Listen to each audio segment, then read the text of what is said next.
اس سے ہم یہ دیکھتے ہیں کہ ایک بندہ لینڈ کروزر میں آیا ہے اور یوں گزرا اور اس کے اندر میوزک لگایا اس نے، بڑی دھوم کی آواز آ رہی ہے، سن رہا ہے اور دو دیکھتے ہیں ادھر سے نکلا ہے، کاٹن کے کپڑے پہنے ہوئے ہیں، نیچے لگژری بھی لگ رہے، مہنگی ترین جو پاکستان کی گاڑی ہے دنیا کی وہ رکھنا ہے۔ ایک مثال سمجھنا اور اس کا میں آپ کو متبادل بھی سمجھاؤں گا انشاءاللہ۔ یہ ایک بندہ یوں نکلا اور ایک بندہ کسان اپنا کھیتی باڑی کے لیے ریڑھی کے اوپر بیٹھ کر آ رہا ہے اور اس کے ہاتھ میں تسبیح ہے۔ آپ مجھے فیصلہ کر بتائیں کہ قیمتی انسان کون ہے اللہ کے نزدیک؟ جو اللہ کا ذکر کر رہا ہے یا گانے سن رہا ہے؟ اللہ کا ذکر کر رہا ہے۔ اب اللہ کا ذکر ہم گاڑی کے اندر بھی بیٹھ کر کر سکتے ہیں، اس سے نفی نہیں ہے، گاڑی والے کی نفی نہیں ہے، امیر آدمی کی نفی نہیں ہے، اس سے غریب آدمی کی نفی نہیں ہے، لیکن جس چیز میں ہے، کیونکہ ظاہری آنکھ نہیں، ہمارے لوگوں کے اندر یہ پڑا ہوا ہے کہ جس کے پاس پیسہ ہے وہ کامیاب ہے، اور یہ دیکھا کہ اس کے اندر گاڑی ہے اور بلے بلے ہے وہ کامیاب ہے، اور اس کے پاس ریڈی ہے بھائی یہ کام ہے نہیں۔ ہماری نظریں اگر حقیقت میں دیکھیں گی اس آدمی تسبیح ہے جو ذکر کر رہا ہے اور جو گانے سن رہا ہے اس کے مقابلے میں وہ ریڈی والا کامیاب کیوں ہے؟ اس کی زبان میں کیا ہے؟ اللہ کا ذکر۔ دنیا کا بادشاہ، اس کو قبر کتنی ملنی ہے؟ 2 گز، اور غریب سے غریب آدمی کتنی ملے گی؟ آدھا گز ملے گی یا 2 گز ملے گی؟ 2 گز۔ تو فیصلہ میرے بھائی ہم نے آپ کو کرنا ہے، اور یہ وعدہ اس چیز کی طرف اشارہ ہے کہ اللہ کے نبی صلی اللہ علیہ وسلم کے زمانے میں بھی امیر لوگ تھے، اللہ کے نبی میں کہ جس کو اللہ نے مال دیا ہے اس کو ظاہر بھی کرے، اچھے کپڑوں میں ظاہر کرے، اچھی گاڑی میں ظاہر کرے، اچھے گھرانے میں، یہ اصول ہیں، اچھا گھر بنائے، بنگلہ بنائے، لیکن یہ نہ آ جائے کہ یہ میں لوگوں کے لیے کر رہا ہوں، لوگ مجھے کہیں کہ اس کے پاس مال ہے۔ نہیں، ایک لاہور کے اندر ایک آدمی نے بہت بڑی بلڈنگ بنائی، اس نے آگے اس کے اوپر لکھا اپنی بلڈنگ میں عارضی میں خانہ، عارضی۔ لاہور کی ایک اعظم مارکیٹ ہے بہت بڑی، اس سے بھی آگے ایک مارکیٹ ہے جہاں پر مہینے کا کروڑوں روپے اتنی سی جگہ کا خرچہ ہے، تو وہاں پر تعلیم ہوتی ہے، تعلیم کے حلقے لگتے ہیں، سارے لوگ چھوڑ کر دیکھو نا ماشاءاللہ، کوئی دوست نصرت کے لیے آئے ہیں، کوئی لوگ 3 دن کے لیے اللہ کے راستے میں نکلنے کے لیے آئے ہیں۔ مجھے آج فیصلہ کرنا ہے کہ آج کسی کے پاس کوئی وقت ہے کسی کے پاس دینے کو؟ وقت کس کو دے رہے ہیں؟ ہم صرف اللہ کو دے رہے ہیں۔ یقین مانیں میری یہاں پر ایک ڈیوٹی ہے، میں صرف ڈیوٹی کے تحت جو باتیں کر رہا ہوں میں کر رہا ہوں۔ کامیاب پتہ کون ہے؟ جو باتیں میں کہہ رہا ہوں، جو آپ سن رہے ہو، ان باتوں پہ جو عمل کرے گا وہ بندہ کامیاب ہے۔ آپ یہ ہر دن بات سمجھیں کہ جو بندہ بیان کرنے والا ہوتا ہے وہ اللہ کے نزدیک ہے، اچھا ہے یہ کیسا ہے، لیکن ان باتوں کرنے والا اور سننے والوں پر جو عمل کرتا ہے کامیاب انسان وہ ہے۔ تو میرے محترم بھائی دوستو، روزانہ کے اعتبار سے باتیں کرتے ہیں، دین کی باتیں ہوتی ہیں، تو ہماری یہ کوشش ہوتی ہے کہ ہم اپنے دوستوں کو قرآن پاک کے حوالے سے کچھ باتیں عرض کریں۔ اللہ تعالیٰ نے کل میں نے بتایا تھا، اللہ نے اپنی تعریف قرآن پاک کی ابتدا میں شروع کی سورۃ فاتحہ سے کہ تمام جہان کا میں رب ہوں، پالنے والا ہوں، مالک یوم الدین، قیامت کے دن کے مالک ہوں، الرحمن اور رحیم، میں رحمان بھی ہوں، بے حد رحم کرنے والا بھی ہوں۔ آخری سپارے میں چلے جائیں، اللہ تعالیٰ کہتے ہیں افلا ینظرون الی الابل کیف خلقت۔ عربی جو عربوں کے اندر رہتا ہے نا تو اس کو تھوڑی سمجھ آتی ہے، کیونکہ ہم نے پڑھ لی، بچوں نے پڑھ لی، ہم بھی جب نازلہ پڑھتے تھے افلا ینظرون الی الابل کیف خلقت۔ عربی ہمیں کہتی کیا ہے؟ یہ عرب جو ہے نا، اللہ کے نبی صلی اللہ علیہ وسلم زبان عربی تھی، اللہ نے قرآن بھی عربی میں اتارا۔ یہ جو قرآن پاک کے اوپر جو حاشیہ لکھا ہوا ہے نا اوپر زبریں زیریں، اسی طرح قرآن پاک ہی ہے۔ یہ ہمارے لوگوں کے لیے، ہمارے لیے مشکل ہے، ہمارے لیے یہ حجاج بن یوسف نے یہ آغاز لگائے کہ ہمارے پڑھنے کے لیے، عربوں کے لیے یہ زبروں زیریں کی ضرورت نہیں، وہ ان کو پہچان رکھتے ہیں۔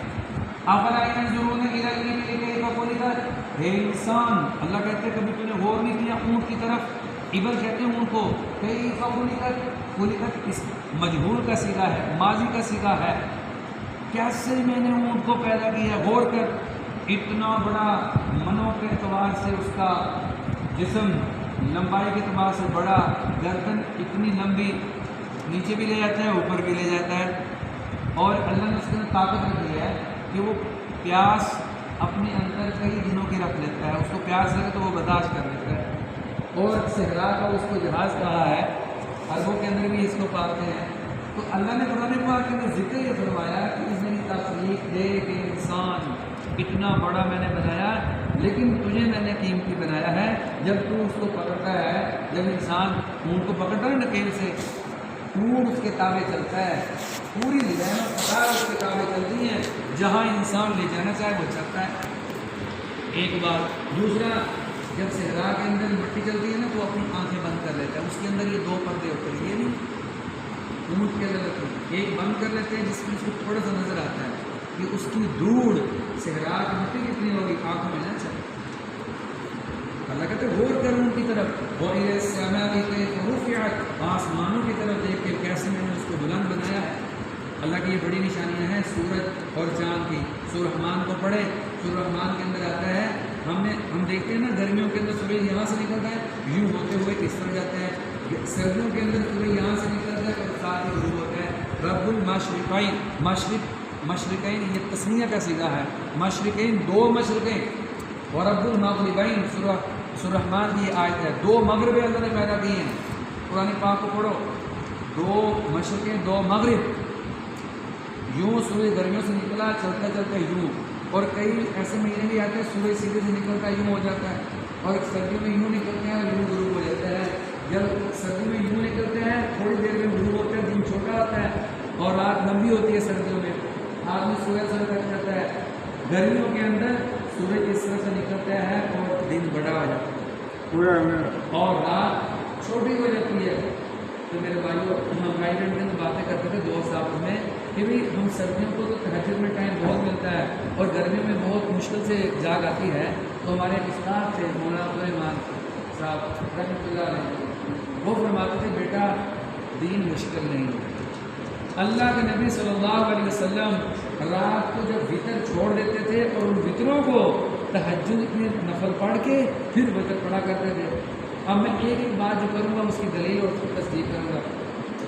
ہمیں پتہ ہو کہ میرے نبی صلی اللہ علیہ وسلم فجر جو نماز تہجد پڑھی ہے اس کی کتنی رکعتیں چھوڑ کے گئے ہیں. پہلے تھا 13 پہ، پھر 8 رکعتیں 2 کر کے پڑھنی اور 3 رکعتیں وطر کی پڑھ لیتے. اور یہ بھی علماء کرام فرماتے ہیں کہ اگر بندہ نہیں اٹھ سکتا تو رات کو تہجد کی 2 4 5 پڑھ کے پھر اس کو وطر پڑھ لے. دم سے اس کو پتہ ہو تو میں نے ایسے بھی ہو جاتے. بعض لوگ کہتے ہیں نہیں ڈاکٹر صاحب کیا تہجد کے لیے سونا ضروری ہے؟ تہجد کا صحیح وقت آپ 2.5 رات ہوتا ہے. 2.5 رات بنتی کیسا ہے؟ کیونکہ ٹائم بدلتا رہتا ہے. تو آپ کو صحیح ٹائم بتاتے ہیں، جب اذان ہو اذان سے 2 گھنٹے پہلے جو 2.5 رات کا حصہ ہوتا ہے.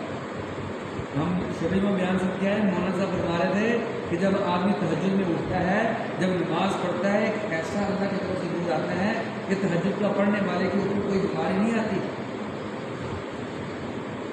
ایسے نہیں میرے بھائیوں.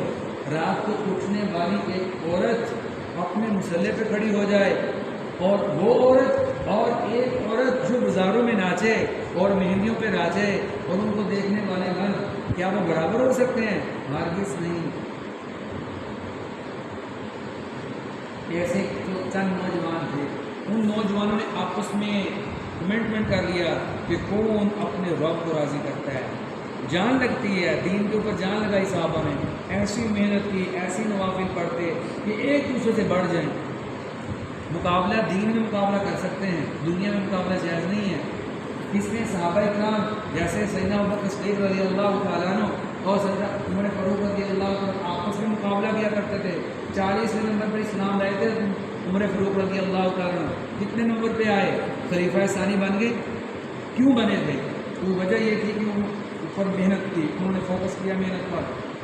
اللہ کے نبی صلی اللہ علیہ وسلم خود تجارت کی ہے، لیکن جب نبوت ملی تو پورا. اور عبدالرحمن بن عوف رضی اللہ عنہ مارکیٹ میں جایا کرتے تھے، لیکن ان کی مشہور کیا چیز ہوئی تھی؟ دین کی قربانیاں مشہور ہوئی. اللہ کے نبی صلی اللہ علیہ وسلم تجارت بھی کی، سکھلایا بھی، لیکن اللہ کے نبی کا دکھ درد کیا مشہور ہوا؟ دعوت تبلیغ کا درد مشہور ہوا. اور ہمیں یہ پیغام پہنچا کر گیا ہے اس کام کو کرنا ہے.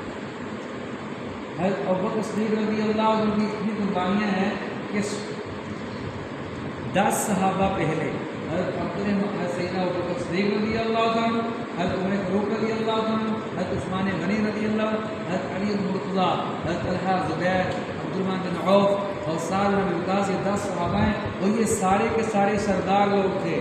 جب گاؤں کا سردار آدمی نمبردار بندہ اس گاؤں میں لگتا ہے تو شہر کے دروازے کھلنا شروع ہوتے ہیں۔ اللہ کے نبی صلی اللہ علیہ وسلم جب دعوت دی نا تو سیدنا ابوبکر صدیق نے دعوت قبول کی۔ کیا دعوت دی؟ اے ابوبکر صدیق، یہ کلمہ ہے، اس کو پڑھ لو کامیاب۔ دوست بھی تھے اللہ کے بچپن سے، 2 سال کا فرق تھا۔ تو اللہ کے نبی صلی اللہ علیہ وسلم پہلے صحابی، وہ پہلے خلیفہ، وہ پہلے صحابی، ایسی جان دی فوراً کلمہ پڑھ لیا، کوئی نہیں پوچھا اس کی دلیل، کوئی گارنٹی، جانتے تھے اللہ کے نبی صلی اللہ علیہ وسلم کو کہ یہ نیک ہے۔ اور دوسری بات، ان کی وجہ سے آہستہ آہستہ پورے دن پھر ایسی جان لگائی، ایسی خدمت کی اللہ کے نبی صلی اللہ علیہ وسلم کہ اپنی جب آپ ان کی پہلی جو بیوی تھی حضرت خدیجہ رضی اللہ تعالیٰ عنہ وہ وفات پائیں تو اپنی بیٹی کا نکاح 6 سال کی عمر میں 9 سال کی عمر میں نکاح کر دیا اور رخصتی بعد میں وہ غالب ہوئی۔ اور غارے جب ہجرت کی تو جس غار کے اندر ٹھہرے تو سارے غار کے اندر کو ٹاکیوں سے کسی چیز سے لگا دیا۔ اللہ نے ایک کبوتری کو وہاں بھیجا، وہاں پر اس نے انڈے دے دیے، بکری کو بھیجا، جالا تان دیا۔ کافر آئے تو دیکھ کر کہ یہاں پر تو کچھ ہے نہیں، کبوتری نے انڈے دیے ہوئے ہیں۔ ایک سوراخ رہتا تھا، ایک سوراخ پر سیدنا ابوبکر صدیق رضی اللہ عنہ نے یوں اپنی ایڑی رکھ دی اور آپ صلی اللہ علیہ وسلم یوں ران پہ سوئے۔ اب یہ نہیں کہ دائیں تھی یا بائیں تھی، ران پہ سوئے۔ اگلی بات سنیں کہ ایک کالے ناک سانپ تھا، اس نے ڈسا، آپ ہلے نہیں، سانپ کا ڈسا ہوا کیسے ہوتا ہے میرے بھائیو؟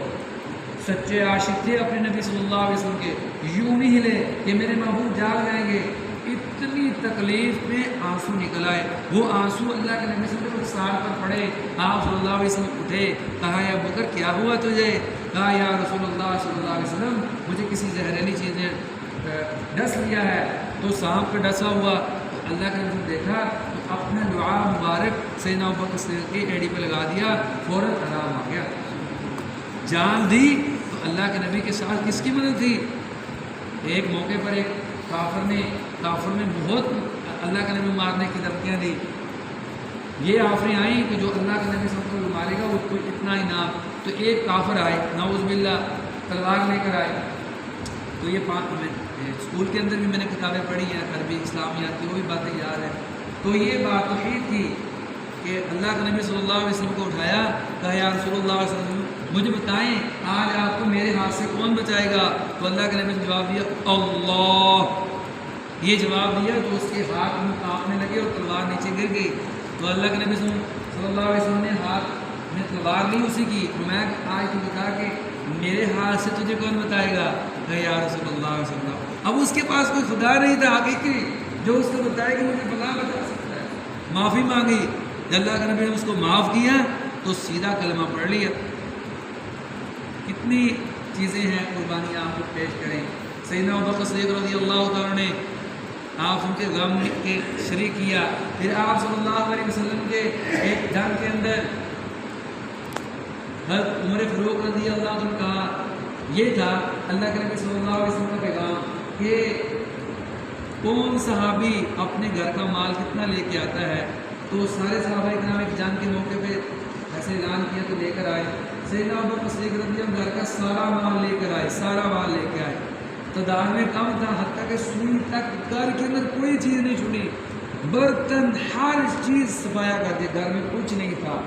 بوڑھے والد تھے گھر میں، بوڑھے والد تھے۔ اب آگے بھی سنیں کیا تربیت تھی بچوں کی بھی، بچوں کو سکھلایا بھی نہیں۔ ادھر سے عمر فاروق کے مال والے تھے، آدھا مال گھر کا لے کے آئے، مال کے اعتبار سے زیادہ تھے، لیکن اللہ کے نبی نے سوال چینج کر لیا، فرمایا کون کل کتنا لے کر آیا؟ سیدنا عمر یا رسول اللہ میں گھر کا کل آدھا لے کر آیا ہوں۔ سیدنا عمر یا رسول اللہ کہ میں گھر کا کل کا سب لے کر آیا ہوں۔ فرمایا گھر میں کیا چھوڑ کر آئے ہو؟ کہا یا رسول اللہ صلی اللہ علیہ وسلم میں گھر میں اللہ اور اس کے رسول صلی اللہ علیہ وسلم کو چھوڑ کر آیا، اور جو جبہ پہنا ہوا تھا اتارا، وہ بھی غازیوں کو، مجاہدین کو دے دیا۔ خود کیا پہنا؟ سنو، ٹاٹ کا لباس پہن لیا،